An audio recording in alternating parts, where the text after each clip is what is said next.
मार्गशीर्ष महिन्यामध्ये चंपाषष्ठी असते, तर चंपाषष्ठी स्पेशल आज मी बनवते मस्त असे पौष्टिक बाजरीचे उंडे। तर ही चंपाषष्ठी दिवशी हा नैवेद्य बनवला जातो। तर हा नैवेद्य पारंपरिक पद्धतीने बनवला जातो। आज मी ही रेसिपी तुमच्यासोबत शेअर करते। तर इथे मी बाजरी घेतलेली आहे। तर बाजरी आता आपण भाजून घेणार आहोत। बाजरी भाजून घेतल्यामुळे आपल्याला भरड करायची आहे, त्यामुळे भरड ही चांगली येण्यासाठी आपल्याला बाजरी भाजणं आवश्यक आहे। तर हलकीशी थोडीशी भाजायची आहे, 1-2 मिनिटे, जास्त काही वेळ लागत नाही। थोडासा कलर चेंज झाला की बाजरी काढून घेऊया आपण आता। तर बाजरी भाजून झालेली आहे आणि थंड पण झालेली आहे। थंड झाल्यानंतर आपण आता ही बाजरी मिक्सरच्या भांड्यामध्ये बारीक करून घेणार आहोत। तर ही बाजरी बारीक कशी करायची, जसा एकदम बारीक रवा असतो तशा पद्धतीने आपल्याला ही बारीक करायची आहे। तर आपल्याला अशा पद्धतीनेच बारीक हवं आहे, कारण की उंडे आपले असे जाडसर पिठाचेच असतात। आता इथे आपण स्टेप बाय स्टेप सर्व बाजरी दळून घेणार आहोत, म्हणजे बारीक करून घेणार आहोत।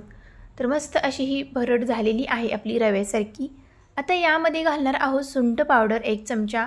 1 चमचा इथे मी बडीशेपची पावडर घातलेली आहे आणि चवीपुरतं मीठ। तर बडीशेप आपल्याला कच्ची वापरायची आहे आणि नंतर इथे मी सुंठही वापर केलेला आहे। सुंठ आणि बडीशेप हे बाजरीच्या उंड्यामध्ये आवश्यक वापरा, खूप छान लागतात उंडे आणि पारंपरिक पद्धतीनेही बनवत आहे। तर थोडं थोडं पाणी घालून आपल्याला हे पीठ मळून घ्यायचं आहे। तर हे पीठ असं भसभशीत असतं, म्हणजे त्याला चिकटपणा नसतो, कारण की आपण बाजरी भरडलेली आहे, त्यामुळे हे रवाळ पद्धतीनेच हे पीठ आपल्याला असं हाताला लागणार आहे। आपल्याला एकसारखा गोळा करून असं हे भिजत ठेवायचं आहे, एक 10 ते 15 मिनिटे। तर आता हे पीठ भिजत ठेवूया, तोपर्यंत आपण आता इकडे साधं वरण बनवणार आहोत। तर बाजरीच्या उंड्यासाठी आपल्याला साधं वरण लागणार आहे, त्यासोबत हे उंडे खाल्ले जातात। तर आता आपण ही वरण मी शिजवून घेतलेलं आहे तुरीच्या डाळीचं। तर तुरीची डाळ छान मऊसूत चांगली शिजलेली आहे, आता घोटूनही घेतलेली आहे आणि या डाळीमध्ये आपण पाणी घालणार आहोत। तर जेवढं पातळ होईल तेवढं ही वरण छान लागतं आणि साधं। तर हे वरण असतं साधं सिंपल, याला फोडणी नसते, जिरे नसतात, फक्त मीठ वापरतात या वरणामध्ये। तर पाणी घातलेलं आहे आणि भरपूर असं पातळ बनवायचं असते, तेव्हाच हे उंडे या वरणासोबत खायला खूप मजा येते आणि साधं वरण हे टेस्टीच लागतं उंड्यासोबत। तर आता गॅसवरती हे पातेलं ठेवलेलं आहे। मी डाळ शिजवतानाच हळद घातलेली होती, आता इथे फक्त आपण मीठ आणि कोथिंबीर घातलेली आहे। तेलाचा एकही थेंब नाही किंवा जिरे, मोहरी आणि लसूण बिलकुल घातलेलं नाही।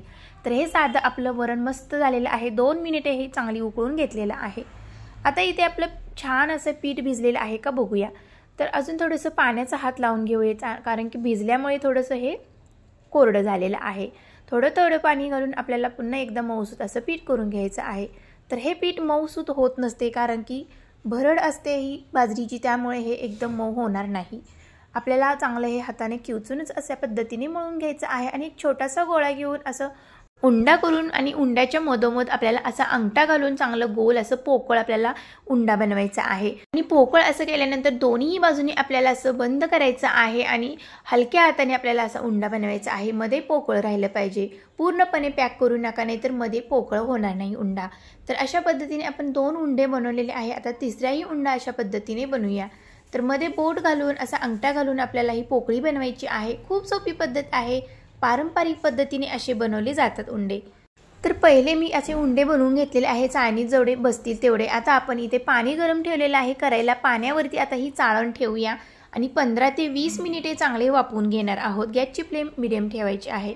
तर 20 मिनिटे झालेली आहे। आता उंडे आपले छान वाफवलेले आहेत का चेक करूया। तर आता आपण हाताने चेक करूया। तर हाताला कुठेही चिटकत नाही, पीठ छान वाफवलेले आहे। जर तुमचे पीठ चांगले वाफवले नसेल तर हाताला ते पीठ लागू शकते। तर आता आपण ताटामध्ये हे उंडे काढून घेऊया। मस्त असे टम्म फुगलेले आहेत आणि एकदम छान वाफवलेले आहेत आणि त्यासोबत आता हे साधं वरण ठेवलेलं आहे आणि बाजूला इथे भात घातलेला आहे आणि त्यावरती असं घट्टसर वरण घालूया। खूप छान मस्त असं हे साधं वरण लागतं। आणि नंतर इथे आपण ठेवणार आहोत मेन इन्ग्रेडियंट आहे आपला उंडे आणि वरणासोबत खायचा, तो म्हणजे तूप। असं हे साजूक तूप आहे म्हशीचं, एकदम मस्त असं हे ताजं तवानं बनवलेलं आहे मी। तर आता या तुपासोबत आपण हे उंडे मस्त असे वरणासोबत खाणार आहोत। तुपाशिवाय हे वरण उंडे चांगले लागत नाहीत। तर अशा पद्धतीने ही पारंपरिक रेसिपी बनवलेली आहे आणि मार्गशीर्ष महिन्यामध्ये ही आवर्जून बनवली जाते, किंवा तुम्ही कधीही आधीमध्येही बनवू शकता।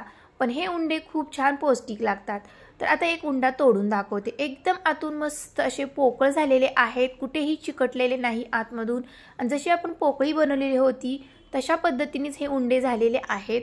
तर आता उंडे हे कसे खायचे ते तुम्हाला दाखवते। तर हे उंडे आता आपण एका ताटामध्ये मी चुरून घेतलेले आहेत। अशा पद्धतीने चुरून घ्यायचे आहेत आणि त्यावरती असं घट्टसर आपलं हे वरण घालायचं आहे किंवा पातळही तुम्ही वरण ठेवू शकता।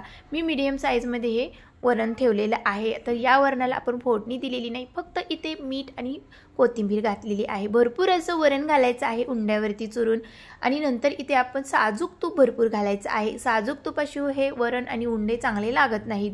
खूप छान मस्त असं हे पौष्टिक जेवण आहे आणि चंपाषष्ठी दिवशी हा नैवेद्य बनवला जातो आणि प्रत्येक भागानुसार वेगवेगळ्या पद्धतीने बनवले जातात। तर आमच्या भागामध्ये अशा पद्धतीने हे उंडे बनवले जातात।